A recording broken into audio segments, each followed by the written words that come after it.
શ્રેણીનો અભ્યાસ કરવાનો છે। એમાં આપણે સ્વાધ્યાય 5.2 જોઈએ। સ્વાધ્યાય 5.2 એમાં જોઈએ પ્રશ્ન 10 કે કોઈ સમાંતર શ્રેણીમાં 17મું પદ 10મા પદ કરતા 7 વધુ છે તેનો સામાન્ય તફાવત છે। તો વિદ્યાર્થી મિત્રો આ કીધું છે કે કોઈ સમાંતર શ્રેણીમાં જે 17મું પદ છે તો 17મું પદ 10મા પદ કરતા 7 શું છે કે વધારે છે। તો આપણે સામાન્ય તફાવત એટલે કે શું શોધવાનું છે? d શોધવાનું છે। તો અહીંયા આપણી પાસે an નું સૂત્ર છે a n - 1 * d છે। તો 17મું પદ કીધું છે એટલે કે આપણે લખીએ n બરાબર 17 તો a 17 - 1 * d તો a17 બરાબર a 17 માંથી એક બાદ કરીએ તો કેટલા મળે 16 તો લખી દઈએ કે 16d તો આપણી પાસે 17મું પદ a17 બરાબર કેટલા આવી ગયા a 16d અહીંયા કીધું છે કે 10મું પદ તો 10મું પદ એટલે કે આપણે લખીએ છીએ કે a10 એટલે કે n બરાબર કેટલા મૂકવાના છે 10 મૂકવાના છે તો આપણે લખીએ કે a 10 - 1 અહીંયા * d તો લખીએ a10 બરાબર a 10 માંથી 1 જશે એટલે આવશે 9 તો 9d તો આપણને બે પદ મળી ગયા। હવે કીધું છે કે સમાંતર શ્રેણીમાં 17મું પદ 10મા પદ કરતા 7 વધારે છે તો લખીએ સમાંતર શ્રેણીમાં 17મું પદ 10મા પદ કરતા 7 વધુ છે તો અહીંયા a17 પદ એટલે કે લખીએ છીએ કે a17 થયા 10મા પદ કરતા એટલે શું થશે a10 વત્તા કેટલા વધારે કીધા છે 7 વધારે કીધા એટલે કે વત્તા કેટલા કરી દઈએ છે 7 તો a17 ની આપણી પાસે જેની કિંમત છે એ મૂકીએ અને a10 ની જે કિંમત છે આપણે મૂકીએ તો લખીએ a 16d બરાબર a 9d વત્તા 7 છે તો બંને બાજુ a કેવા છે સમાન છે એટલે શું થઈ જશે કેન્સલ તો કેન્સલ કરી દઈએ તો લખીએ 16d બરાબર 9d વત્તા 7 પ્લસ 9d છે બરાબર ને આ બાજુ આવે તો શું થાય માઈનસ થાય તો લખીએ 16d માઈનસ 9d બરાબર 7 તો 16 માંથી 9 બાદ કરીએ તો કેટલા મળે છે આપણને 7 મળે તો 7d બરાબર 7 છે તો 7 ક્યાં જશે છેદમાં તો લખીએ d બરાબર 7 ના છેદમાં 7 તો 7 7 શું થઈ ગયા કેન્સલ તો d બરાબર આપણને કિંમત કેટલી મળી ગઈ 1 તો અહીંયા આપણે શું કીધું છે શોધવાનું કે સામાન્ય તફાવત એટલે કે સામાન્ય તફાવત શું છે d છે તો d બરાબર આપણને કિંમત કેટલી મળી ગઈ 1 જોઈએ પ્રશ્ન 11 કે સમાંતર શ્રેણી 3 15 27 39 નું કયું પદ 54મા પદ કરતા 132 વધુ છે તો વિદ્યાર્થી મિત્રો અહીં આપણી પાસે a છે d છે અને કીધું છે કે કયું પદ એટલે આપણે n શોધવાનું છે જે 54મા પદ કરતા 132 વધુ હોય તો આપણી પાસે a બરાબર કિંમત કેટલી આપેલી છે 3 આપેલી છે d બરાબર a2 - a1 તો બીજા પદમાંથી આપણે પહેલું પદ બાદ કરવાનું છે તો 15 - 3 તો d ની કિંમત કેટલી મળી જાય છે આપણને 12 તો d આપણને મળી ગયો હવે કીધું છે નું કયું પદ એટલે કે આપણે શોધવાનું શું અહીંયા an લખી દઈએ નું 54મું પદ એટલે કે a 54 વત્તા કેટલું વધારે કીધું છે 132 એટલે લખી દઈએ 132 તો a નું આપણી પાસે સૂત્ર છે a વત્તા n - 1 * d બરાબર a વત્તા 54 છે n બરાબર કેટલા કીધા છે 54 છે તો આપણે લખી દઈએ 54 - a * d વત્તા 132 છે તો a બંને બાજુ કેવા છે સરખા છે એટલે શું કરી દઈએ છે કેન્સલ અથવા e ની જે કિંમત છે 3 મૂકી દઈએ તો પણ શું થઈ જશે કેન્સલ કારણ કે અહીંયા બંને બાજુ કેવા છે પ્લસ છે એટલા માટે તો અહીંયા આપણી પાસે આવી ગયું n - 1 * d બરાબર 54 માંથી 1 છે એટલે કેટલા વધે છે 53 તો 53d વત્તા 132 તો d ની કિંમત આપણને કેટલી આપેલી છે 12 આપણને આપેલી છે તો લખીએ n - 1 તો d ની કિંમત કેટલી છે 12 છે બરાબર 53 * 12 વત્તા 132 છે તો 132 ના આપણા ભાગ પડે 12 * 11 એટલે કે 12 * 11 કરે તો કેટલા થાય 132 તો અહીંયા લખી દઈએ છે 12 * 11 તો જોઈએ આગળ n - 1 ઇન્ટુ 12 બરાબર. તો વિદ્યાર્થી મિત્રો જુઓ કે આ જે પદ છે એમાંથી કોમન કેટલા નીકળે છે 12. તો આપણે 12 શું કરી દઈએ કોમન કાઢી લઈએ. તો અહીંયા વધે શું 53 + 11. તો 12 શું થઈ ગયા કેન્સલ. તો અહીંયા આપણી પાસે આવી ગયું કે n - 1 બરાબર 53 + 11 એટલે કેટલા થશે 64. -1 છે બરાબર ની આ બાજુ જાય એટલે શું આવે પ્લસ. તો n બરાબર 64 + 1. તો અહીંયા લખીએ n બરાબર કેટલા મળી ગયા 65. તો આપણે કહી શકીએ કે જે કયું પદ એટલે કે જે 65 નું પદ છે એ 54 ના પદ કરતા 132 વધુ હશે. જોઈએ પ્રશ્ન 12 કે બે સમાંતર શ્રેણીના સામાન્ય તફાવત સમાન છે. બે સમાંતર શ્રેણી છે એનો સામાન્ય તફાવત એટલે કે d શું છે સમાન છે. તેમના 100 માં પદનો તફાવત 100 એટલે કે તેમના એટલે કે બે જે શ્રેણી છે એના 100 માં પદનો તફાવત કેટલો કીધું છે 100 હોય. તો 1000 માં પદનો તફાવત કેટલો એટલે કે 1000 માં જે પદ છે એનો તફાવત એટલે કે આપણે શું શોધવાનું છે d શોધવાનું છે.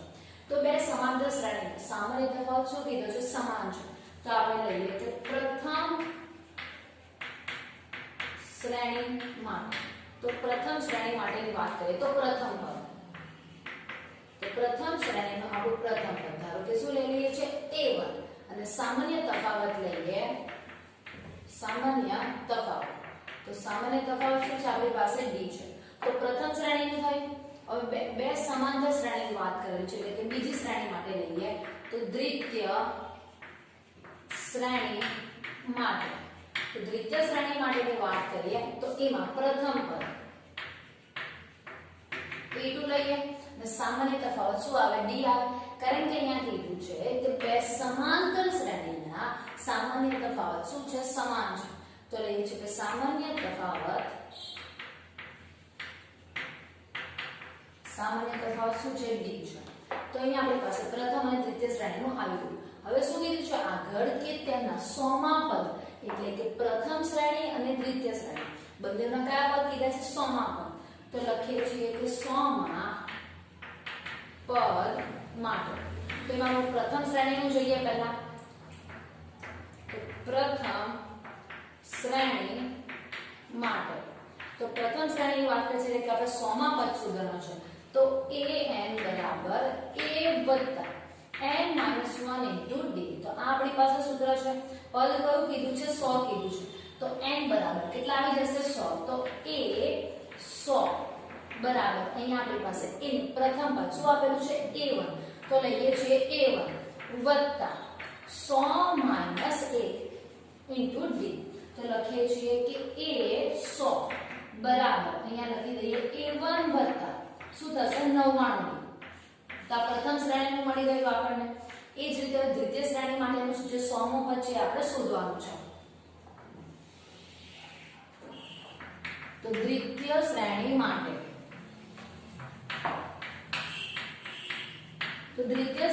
આપણે an બરાબર એટલે કે અહીંયા આપણી પાસે શું લે છે કેપિટલ N. તો કેપિટલ N બરાબર લખીએ a n - 1 into d.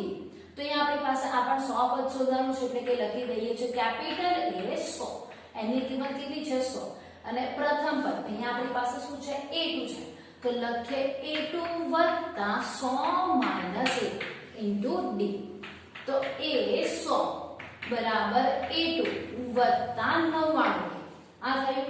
હવે શું કીધું છે અહીંયા આપણને આગળ કે તેમના 100 માં પદનો તફાવત 100 છે એટલે કે આ જે બંનેનો તફાવત છે અને આપણે સમીકરણ 1 આપી દઈએ અને આપણે આપી દઈએ સમીકરણ નંબર 2. તો સમીકરણ 1 અને 2 નો તફાવત કેટલો કીધો છે 100 છે. તો 100 માં પદનો એટલે કે અહીંયા આપણે કીધું છે કે જે આપણે જે 1000 માં પદ છે એનો તફાવત કેટલો.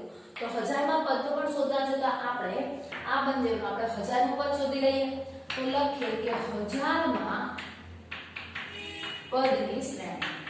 તો 1000 માં પદની શ્રેણી થશે કે a1000 n બરાબર કેટલા થશે આપણી પાસે 1000 થશે. તો લખીએ a1 પ્રથમ પદ માટેની વાત કરીએ છીએ કે a1 વત્તા કૌંસમાં લખી દે 1000 - 1 into d. તો લખી દઈએ કે a1000 બરાબર a1 વત્તા 999 d.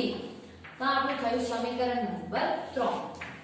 અને હવે આગળ લખીએ છીએ કે દ્વિતીય શ્રેણીની વાત કરીએ તો એના માટે આપણે કેપિટલ લઈએ છીએ તો કેપિટલ 1000 બરાબર અહીંયા થશે A2 વત્તા 999D તો આપણે સમીકરણ નંબર 4 આપી દઈએ.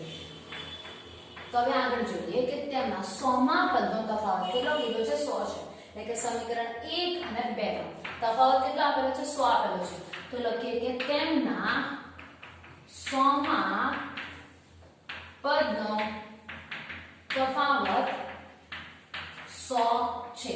તો આપણી પાસે સમીકરણ 1 અને 2 છે તો સમીકરણ 1 આપણી પાસે કયું છે કે a 100 તો લખીએ છીએ કે a 100 માઈનસ અહીંયા લખી દે છે કે કેપિટલ 100 બરાબર કેટલા છે તફાવત આપણી પાસે 100 છે તો આની કિંમત આપણને આપેલી છે અને આની કિંમત આપણને આપેલી છે તો આપણે મૂકીએ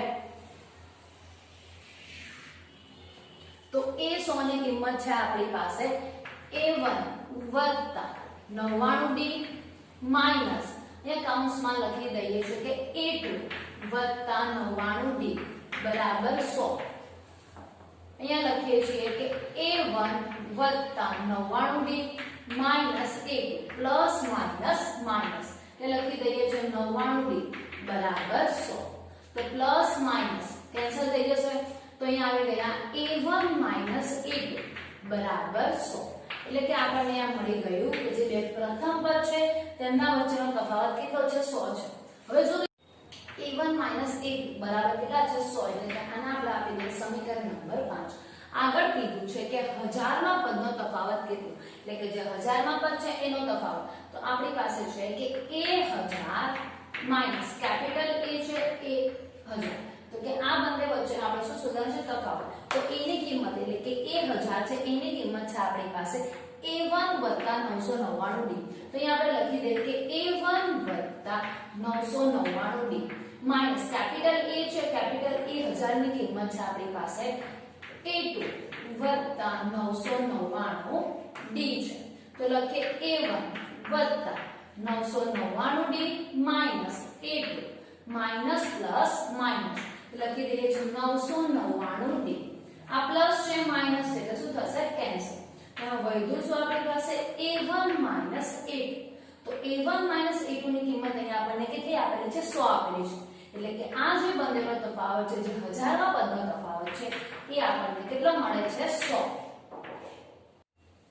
જોઈએ પ્રશ્ન જોઈએ કે 3 અંકની કેટલી સંખ્યા 7 વડે વિભાજ્ય છે 3 અંકની કેટલી સંખ્યા 7 વડે એટલે કે એનો આપણે ભાગાકાર કરી શકીએ છીએ અને શેષ આપણને શું મળે છે 0 મળે છે તેની એટલે વાત કરે છે એટલે શોધવાનું શું છે આપણે n શોધવાનું છે તો 3 અંકની નાનામાં નાની સંખ્યા કઈ છે 100 છે તો લખીએ કે 3 અંકની નાનામાં નાની સંખ્યા તો 3 અંકની નાનામાં નાની સંખ્યા કઈ છે 100 છે અને 3 અંકની મોટામાં મોટી સંખ્યા 3 અંકની મોટામાં મોટી સંખ્યા કઈ છે 999 છે એટલે કે આ બંને વચ્ચેની આપણને સંખ્યા કે જે 7 વડે વિભાજ્ય હશે કે નહીં તો 100 ને આપણે 7 વડે ભાગાકાર કરીએ તો શું થાય છે કે શેષ વધે છે 101 વડે પણ ભાગાકાર ના થાય 102 છે 103 104 105 એ રીતે આપણે ભાગાકાર કરવાનો છે અને શેષ જો 0 આવે તો આપણે કહી શકીએ કે 7 વડે શું છે વિભાજ્ય છે એટલે કે આપણે પહેલી સંખ્યા પ્રથમ પદ એટલે કે 105 જો 105 છે એ શું છે કે 7 વડે વિભાજ્ય છે એટલે કે 15 + 105 તો એના પછી આગળ વધીએ તો આપણને મળે છે 112 કે જે 112 છે એટલે કે 106 107 108 કે જે સંખ્યાનો આપણે ભાગાકાર કરીએ છીએ ત્યારે એટલે કે 7 વડે ભાગાકાર કરતા એટલે કે શેષ તેમાં શું છે આપણને કઈ ને કંઈક મળે છે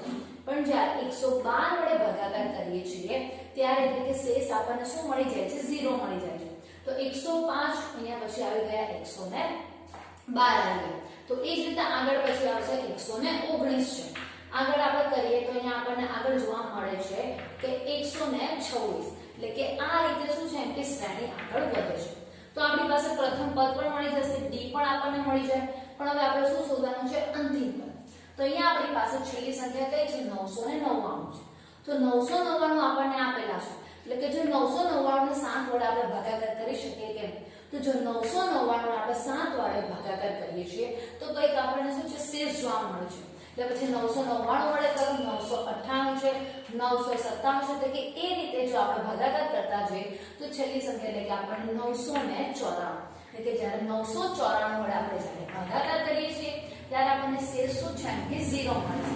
તો આપણી પાસે a પણ છે b પણ છે અને en પણ આપણને મળી ગયું છે. તો આપણને કે n નું પદ એટલે કે કેટલી સંખ્યા જે આપણને n છે તે આપણને મળી જાય. તો લખીએ છીએ કે પ્રથમ પદ a બરાબર કેટલા છે 105 છે. સામાન્ય તફાવત શોધવાનો છે આપણે, તો લખીએ સામાન્ય તફાવત. તો સામાન્ય તફાવત એટલે કે શું છે d, જે a2 માઈનસ a. તો a2 કેટલા છે આપણી પાસે 112 માઈનસ a1 છે 105. તો 112 માંથી 105 ને શું કરીએ બાદ કરીએ તો d બરાબર કેટલા મળે છે આપણને 7 મળે. અને આપણી પાસે an ની કિંમત એટલે કે જે આપણી પાસે જે છેલ્લું પદ an, તો an આપણી પાસે કેટલા છે 994 છે. તો આપણે શોધવાનું શું કીધું છે n શોધવાનું છે. તો આપણી પાસે સૂત્ર છે આગળ કે an બરાબર a વત્તા n માઈનસ 1 ઇન્ટુ d. તો an ની કિંમત આપણી પાસે કેટલી છે 994. તો લખીએ 994 બરાબર a ની કિંમત કેટલી આપેલી છે આપણને, a ની કિંમત 105. તો લખી દે 105 વત્તા n માઈનસ 1 અને d ની કિંમત કેટલી છે 7 છે. તો લખીએ 994 બરાબર 105 વત્તા 7 નો ગુણાકાર n સાથે કરીએ તો કેટલા થાય 7n માઈનસ 7 નો ગુણાકાર 1 સાથે એટલે 7 × 7. તો 994 બરાબર 105 માંથી 7 આપણે બાદ કરી દઈએ તો કેટલા વધે 98 વત્તા 7 પ્લસ 98 છે બરાબર ને આ બાજુ આવે એટલે માઈનસ. તો લખીએ 994 માઈનસ 98 બરાબર 7. તો 994 માંથી 98 શું કરવાના છે બાદ કરવાના છે. તો 994 માઈનસ 98 તો અહીંયા થશે 14 6 અહીંયા આવી ગયા 8. તો અહીંયા આપણે 10 કરીએ તો અહીંયા આવી ગયા 8. તો અહીંયા આપણે 18 માંથી 9 જશે તો કેટલા વધે 9 અહીંયા લખી દઈએ 8. તો કેટલા આવી ગયા 896. તો 896 બરાબર 7. તો 7 ક્યાં જશે છેદમાં. તો 896 ના છેદમાં 7 બરાબર n. તો 896 ભાગ્યા કેટલા કરવાના છે આપણે 7 કરવાના છે. તો 896 ભાગ્યા 7 7 એકા 7 1 9. તો 7 દૂ 14. 9 માંથી 4 તો કેટલા વધે 5 અને 6. તો 7 8 56. તો અહીંયા n ની કિંમત કેટલી આપણને મળી ગઈ 128. તો આપણે કહી શકીએ કે 3 અંકની કેટલી સંખ્યા 7 વડે વિભાજ્ય હોય તો 3 અંકની 128 સંખ્યા જે 7 વડે શું હશે કે વિભાજ્ય હોય. જોઈએ પ્રશ્ન 14 કે 10 અને 250 વચ્ચે 4 ના કેટલા ગુણિત થશે. એટલે કે 10 અને 250 વચ્ચે કે એવી કેટલી સંખ્યા હશે કે જે 4 વડે એનો શું છે કે ગુણાકાર એટલે કે એને આપણે 4 વડે ભાગાકાર કરતા આપણને શું છે કે 0 મળે. તો અહીંયા આપણી પાસે એટલે કે જે નાનામાં નાની સંખ્યા કઈ છે 10 છે અને મોટામાં મોટી સંખ્યા કઈ આપેલી છે કે 250 છે. તો આ બંને વચ્ચે આપણે શું શોધવાની છે કે જેના પદ છે એટલે કે સમાંતર શ્રેણી પહેલા તો આપણે શોધવાની છે. એટલે કે જે 10 નો આપણે 4 વડે ભાગાકાર કરીએ તો આપણને શેષ કેટલી મળે છે 2 મળે. 11 વડે ભાગાકાર કરીએ ત્યારે પણ આપણને શેષ મળે છે, પણ જ્યારે 12 વડે ભાગાકાર કરીએ છીએ 4 નો એટલે કે 4 તાલી 12 તો શેષ આપણને શું છે કે 0 મળે છે. એટલે કે જે પ્રથમ પદ એટલે કે કયું આવશે 12 આવે 13 વડે 14 વડે અને 15 વડે. જ્યારે એટલે કે ભાગાકાર 4 વડે આપણે કરીએ છીએ ત્યારે આપણને શું છે કે શેષ મળે છે. એટલે કે એની જે શ્રેણી છે કેવી રીતે બને 12 16 20 24. તો એ રીતે શું છે કે શ્રેણી આગળ વધે છે. છેલ્લું પદ કેટલું આપણે છે 250 છે. તો 250 ભાગ્યા આપણે 4 કરીએ છીએ ત્યારે પણ આપણને શું છે કે શેષ મળે છે. 249 ભાગ્યા 4 કરીએ ત્યારે આપણને પણ શેષ મળે છે. પણ જો 248 વડે 4 નો જ્યારે ભાગાકાર કરવામાં આવે છે ત્યારે આપણને કે શેષ મળતી નથી. તો અહીંયા એટલે કે 200 એટલે શું આવી જશે 48. એટલે કે 248 આપણી પાસે શું થઈ ગયું en થયું. તો અહીંયા આપણી પાસે પ્રથમ પદ, તો પ્રથમ પદ a બરાબર કેટલા છે 12 છે. સામાન્ય તફાવત શોધીએ તો સામાન્ય તફાવત d બરાબર થશે a2 માઈનસ a1. તો a2 કેટલા છે આપણી પાસે 16 છે અને a1 કેટલા છે 12 છે તો d બરાબર કેટલા મળી ગયા આપણને 4 એટલે કે સામાન્ય તફાવત આપણને 4 મળી ગયો અને an ની કિંમત અહીં આપણને આપી દીધી છે 248 છે તો અહીં આપણે શોધવાનું શું છે n શોધવાનું છે તો આપણી પાસે સૂત્ર છે an બરાબર a n - 1 * d તો an ની કેટલી કિંમત છે 248 248 બરાબર a ની કિંમત કેટલી છે 12 છે વત્તા n - 1 અને d ની કિંમત કેટલી આપેલી છે 4 આપેલી છે તો આપણે લખીએ 248 બરાબર 12 વત્તા આ 4 નો ગુણાકાર n સાથે કરીએ એટલે થશે 4n માઈનસ 4 નો ગુણાકાર 1 સાથે એટલે કેટલા થશે 4 થાય તો 248 બરાબર 12 માંથી કેટલા બાદ કરી દઈએ છે 4 બાદ કરીએ તો વધે કેટલા 8 વત્તા 4 પ્લસ 8 છે બરાબર ને આ બાજુ જશે એટલે શું થાય માઈનસ થાય તો લખીએ 248 માઈનસ 8 બરાબર 4n તો 248 માંથી 8 બાદ કરી દઈએ તો વધે કેટલા 240 બરાબર 4 તો આ ક્યાં જશે છેદમાં જાય તો લખીએ 240 ના છેદમાં 4 બરાબર n 6 ચોક 24 અને અહીંયા 0 આવી ગયો તો અહીંયા એટલે કે 240 ભાગ્યા 4 કરીએ તો n બરાબર કેટલા મળે છે 60 તો લખીએ કે n બરાબર 60 તો અહીંયા આપણે કહી શકીએ કે 10 અને 250 વચ્ચે 4 ના કેટલા ગુણિત આવે તો એટલે કે 4 ના એવા કેટલા 60 એમ કે ગુણિત આવે છે વિદ્યાર્થી મિત્રો અહીં સુધી 5.2 ના કેટલાક દાખલા જોયા છે બાકીના દાખલાની પ્રેક્ટિસ તમારે જાતે કરવાની છે કે જેથી કરીને આવા દાખલાનો સમજ વધારે પડે થેન્ક યુ ફોર વોચિંગ